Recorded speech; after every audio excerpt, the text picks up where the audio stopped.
shake hands with you.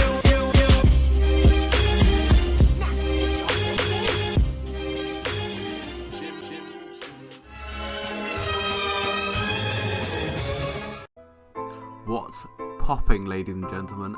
I'm Jeff Poppin. Welcome to the not too long awaited second installment of Poppinsburgh County. Okay, so I've been super worried the last week because I've been trying to open my file, but since it's Sunset Horizons update, I haven't actually been able to open it. I was worried that I'd actually have to stop the series indefinitely and start anew.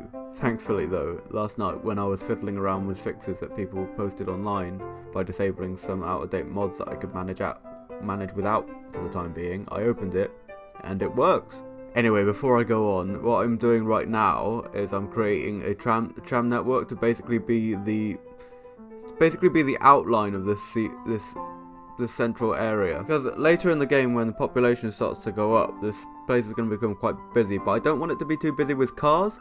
I'd rather it be really busy with pedestrians and trams. Oh, I really like this neat little prop trick you can do. It's a curb network extension, part of 𝓗𝓮𝓵𝓵 pack. You'll see very momentarily what I do. It's to try and create a sort of tiered effect, sort of like a modern planter. Right next to this council building and old department store, it really fits in with the whole theme of old versus new. Anyways guys, so I was able to get those additional cinematic shots at the end that I needed.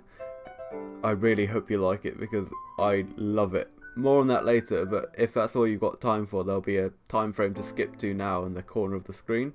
I'll leave that up for 3, 2, 1. Yeah, that should be enough. If you wanted to skip ahead but didn't, too bad, you're in it for the long haul now. Or you could just click out. I don't really have control over your YouTube experience. This one's actually a bit longer than I anticipated because honestly I thought I faffed around a lot more than this. I thought I could cut more out. You'll probably notice that there's a lot more jump cuts than last episode. That's because I've really tried to thin out the content to its bare bones. But at a certain point, I can't cut things out without sacrificing the integrity of the time lapse and arguably more importantly, my worthless man hours. In all seriousness though, it would be very weird if I made a time lapse where entire areas sprung up in shot but off camera because I didn't include them for whatever reason. However, this whole thing is very much a learning process for me, and I'm getting a much better grasp of how recorded content translates to actual content, and I'm very excited to continue this project. I'll try and keep future builds to 10 minutes on average, but there may be longer builds as well in the future. It just depends on how I can justify it, because I can't justify ending something if I don't think an area looks right, you know? And these time lapses and this voiceover is the whole point of this is to demonstrate my creative process. So when I was going back and trying to cut things out, often I was going to cut things out where I deleted that entire bit and started again, but that is part of the creative process. And while I have done that here and there, I've tried to avoid doing it for the entire time lapse, as you may have already seen. I know I've only got one episode out and I've barely started on YouTube, but even so, I'm really happy with what I've made so far.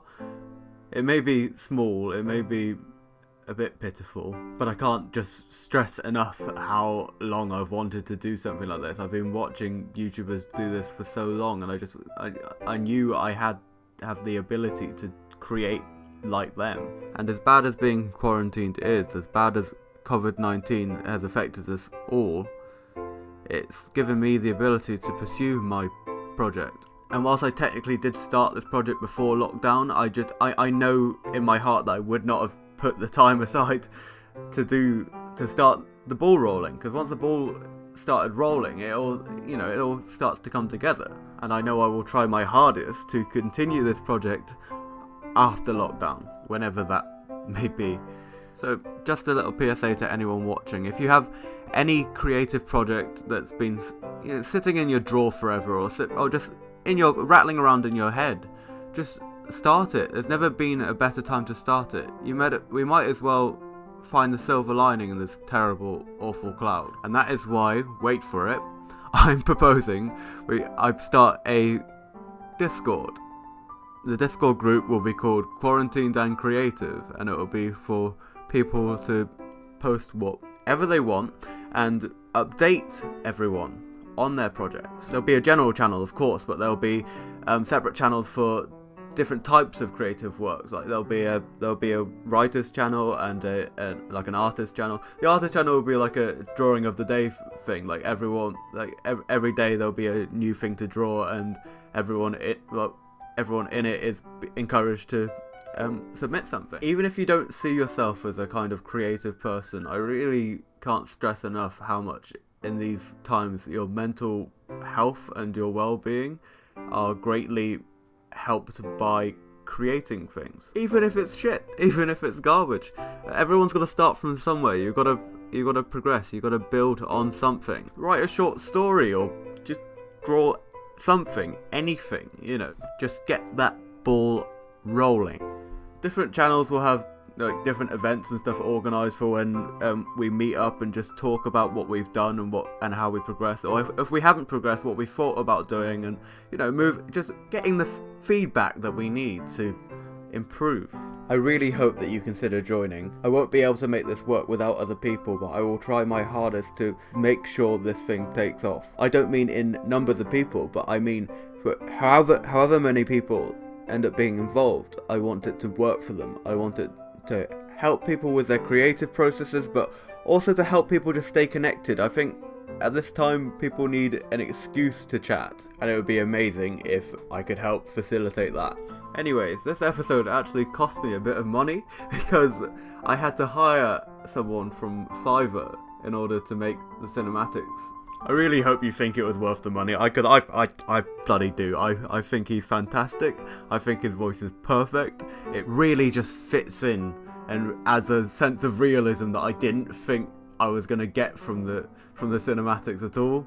And he delivers so fast. If Fiverr said he was going to take 4 days, and it had an option, an extra 20 quid for express delivery of a day, but he delivers so fast, and it's exactly how I wanted it. It's brilliant, and it's so impactful. More on that later for the chumps that skipped, because I want to give more context. But the context is also necessary for the people that are skipping ahead, so I'll just have to hold it in. I'll have to wait. Oh yeah, this bit, it's very strange. I didn't, when I made this intersection originally, I didn't realise that I had set it up entirely wrong, and decided to make it a bit more curvy, a bit more, and a section that goes underground. The underground thing looks a bit out of place now, but I promise you it will look in context when it's done. And it is not uncommon, especially in high density areas like CBDs, to have underpasses that go under. There's a famous one in London that I can't bloody remember the name of, that only comes to mind because I watched a show called Unfinished London. Bloody good watch, I highly recommend. But I'm sure there's thousands of more examples outside of London. Decorating always seems so tedious at first to anyone starting out on City Skylines, because it feels unnecessary. The rest of the vanilla game doesn't really incentivize you to decorate. Even with the Parks and Recreation DLC, there's no real incentive to decorate nicely other than it being aesthetically pleasing, and because of that it feels very time consuming for the amount that you get out of it, because it doesn't actually impact any of the mechanics on the game. But the whole point of this series is to look a certain way, so actually when creating this series, it's kind of my favourite bit is just going around the buildings and stuff that I've placed, and then decorating and filling it in. It really just it fleshes out because if you look at the buildings and the roads as just being like the bones and organs of the city, then oh, that's gross, that's grim. but oh, that's a horrible context for what should have just been I'm fleshing out the city. Oh, that's horrible. Oh, sorry for that. But I think I have just exposed myself as being a big believer in, macroorganisms, and that's the sense that cities are just macroorganisms of people being like the cells of a much greater body. In the same way that cells all act individually, but a person seems to act as a unitary being, in the same way, a city can seem to act as a unitary force whilst being made of millions of people interacting. It becomes quite self-evident if you think about it for any length of time. And the reason cities are not necessarily counties, but maybe countries, because it's a bit more centralised, but it's all about centralisation of power and connectivity. Yeah, a person seems to be a person, not just a massive bundle of cells, because they're all being controlled by a brain, which essentially is the governing organ of the body. You know, this point goes beyond just being an extensive metaphor. It's a profound belief that actually has an impact on the way that you have to view society and yourself and your own interactions with society, because what it means is, without having to believe in any supernatural force, this is not an r/atheist post. I completely understand and respect if you do.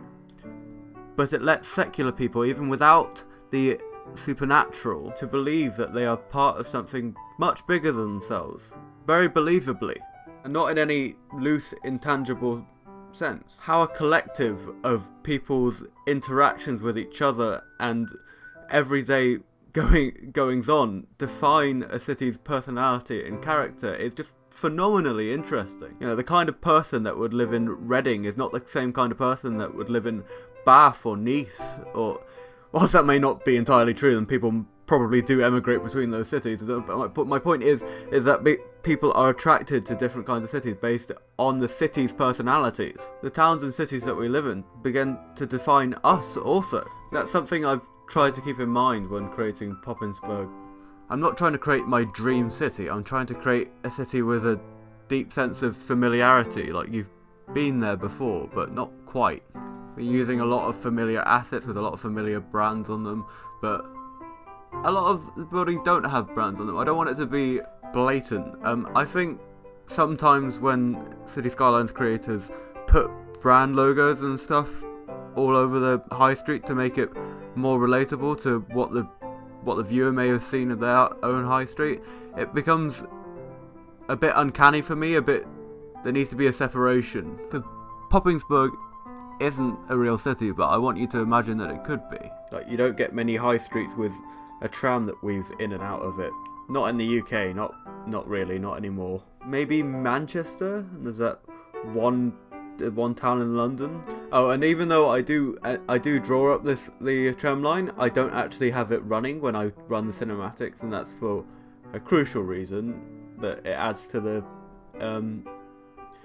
feeling that I'm trying to convey in the cinematics. You'll see what I'm going for. On top of being spiderwebby, you'll notice that the CBD is very random. There's lots of different types of roads, and that's because when I was looking at UK CBDs, what I gathered was that the more pedestrian CBDs, the more pedestrian friendly ones, were the ones with roads that went smaller and bigger. So it's bigger for the cars and smaller, and with medians and stuff, it's all just to help pedestrians cross the road. Whilst roads changing size is not very comfortable for the driver, this is quite deliberately so, because what it means is when the driver is uncomfortable, what drivers actually do is they slow down, and that makes it much easier for pedestrians, much more comfortable for pedestrians to cross the road. So, contrary to what you believe, adding obstacles and creating visual noise for drivers, which on a highway would be very dangerous, would make things less safe. In a CBD, in any walkable area, it makes things more safe, because it makes drivers slow the fuck down. The truth is, you can set the speed limit to whatever you want, but drivers will speed when they can get away with it. If they don't think they can get away with it, then they won't. So don't let them think that they can get away with it. Add obstacles to the road, add medians, add strange intersections. Make pedestrian areas more pedestrian friendly. I think one of the biggest sacrifices worldwide, and particularly in the West, that we've made in our city centres and town centres is for the motorcar. We've pulled up tram lines, we've torn down historic buildings, we've painted double yellow lines everywhere, and thankfully with the increasing demand for public transport pre-coronavirus, this trend is starting to reverse. You know, buses aren't good enough. We need proper public transport infrastructure. That doesn't mean metros. That can mean tram lines and streetcars coming back to the street, all taking up less space and bringing more people to the towns and city centres that we love. All seems a bit weird talking about infrastructure investment at a time like this. But I still do like to speculate on what infrastructures and what cities and towns and stuff will look like after this is blown over, and how do we move forward after this? Because I speculate that people are going to be a lot poorer after this if companies aren't able to, because currently companies are struggling to pay their workers on their contracted hours. But if that dries up and people start getting paid less, people are going to be poorer. And what that does mean is that there'll be a higher demand for public transport. So maybe in the future it becomes more likely than ever that we'll get the public transport infrastructure that we've needed for decades. Because honestly, building private infrastructure costs so much more, is messier, and is socioeconomically and environmentally worse off for everyone. It's not even a class thing. If you're rich or you're poor, you still live in the same goddamn planet. One thing I find kind of weird about the coronavirus, it's kind of been created a weird level playing field. If you've seen Madonna's Twitter thing recently, it's bizarre to see celebrities acting like normal amateur people and exposing themselves as out of touch, yes, but as human beings. I don't know, there was a veteran on BBC the other day who was describing his experience, how he's experiencing COVID-19, and he said it's like the war years, everyone's all mucked in together, and that something about that in these times we must learn to live with ourselves, because if we can't live with ourselves then we can't live with anybody. I just thought he was a very inspiring man. BBC Spotlight can get some very, very cool people on sometimes. Getting closer and closer now to wrapping it up. It's very cool to see the place evolve, but I'll be much more excited to see how it's going to fit into the rest of what's going on around. This is obviously the highest density sort of area, but there may be other tall buildings very close by, but it's going to slowly peter out to, you see these townhouses that I'm placing now, there's going to be a lot more of that sort of height, 3 or 4 story houses, and then it is going to peter out slowly to more terraced houses, and then way out on the outskirts there'll be these large post-World War II suburbs. Probably not going to record them in that order. I probably am going to go on a tangent at some point and start building another town, in the same, obviously on the same map in Poppinsburgh County, one of the other 2 towns, and then I'll probably a village will just be 1 episode. A village will just be a 10-minute build. There it is. It's the tram line that I don't end up including in the cinematics. Yeah, the next few minutes are just going to be me petering out the outskirts of the area and just filling in what's left to fill in, really. It gets difficult when you're bridging the gap to the main road, because basically there's going to be areas on the other side of those roads, and they're probably going to be the medium density as well, and it's important to visualize how they're going to factor in. I really like this triangle area that I've made here. It seems like a really posh area, I imagine. I imagine rent in these areas is quite expensive. If you're interested in downloading any of the assets that you see for your own City Skylines games, then there'll be a link to the asset list and the mod list in the description. Although the mod list is not the mod list that I'm using anymore, because of the Sunset Harbour DLC, I had to disable some mods, including Traffic Manager President, which is one of my favourite mods.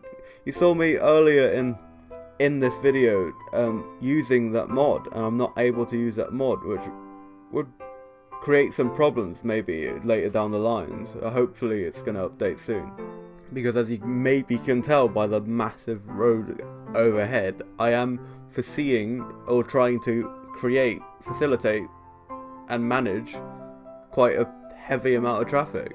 And the default traffic lights have a problem where one of them lets car crashes happen, basically, and it's just not ideal, and it's unimmersive if you see it in any one cinematics. And give way signs, oh my god, roundabouts don't work without give way signs. Of course modders work for free and I'm not entitled to anything from them, but please, my god, please update that mod. Right, we're at that point in the video. Welcome back to people who have skipped ahead. The inspiration for the cinematics came from the fact that because I've just built a CBD and no real residents, the population doesn't even hit 200, the city seems empty. Empty city centres are something we are all too familiar with at this moment in time. So I thought I would create a message that Poppinsburgh Council would sponsor to reach out to their citizens to tell them to stay safe and stay indoors. Without further ado, here you go. My father used to tell me of a time when this city stood still, when only those who had to made their rounds. The bombs had long since landed. Those who could be had been rescued, and those who couldn't had been tallied. No one here thought the war would ever come to us, and yet our city stood still.